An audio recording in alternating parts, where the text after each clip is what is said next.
Authorities foil another planned attack in a school in Leyte. This comes days after the school shooting in Tacloban City. Nasa linya si Edwin Balasa para sa detalye. Edwin, ikwento mo nga ano ang nangyari daw? May isang posibleng insidente ng karahasan sa Tolosa National High School sa Leyte ang napigilan ng otoridad. Ayon kay Department of Interior and Local Government Secretary John Vic Remulla.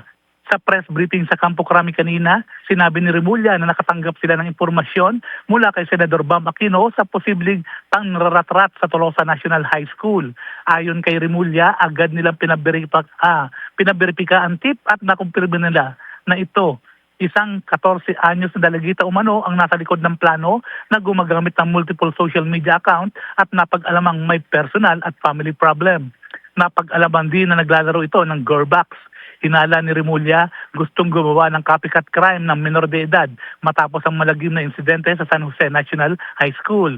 Dinala sa DSWD ang babae at pagkatapos ang interview ay ibinalik ito sa kanilang pamilya dahil wala namang nagawang krimen.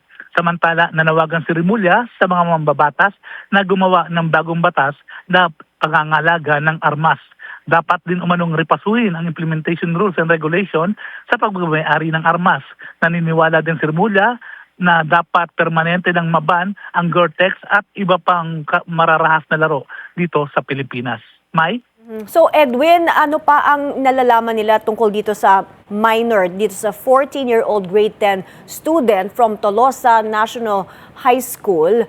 May ano ba siya, access ba siya sa firearms? Sabi naman ni Remulla, wala naman daw silang biniverify pa nila kung merong pagmay-ari ng firearms yung mga kamag-anak nito. Pero sa ngayon, ang kanilang nakita ay yung mga multiple social media na naglalaman ng planong karahasan nitong dalagita. Let's talk about this, yung gumawa siya ng multiple Facebook accounts para mag-disseminate daw ng information sa social media or content, at naalarma daw yung mga parents, yung mga students. Ano bang klaseng content ito, yung nakita nila?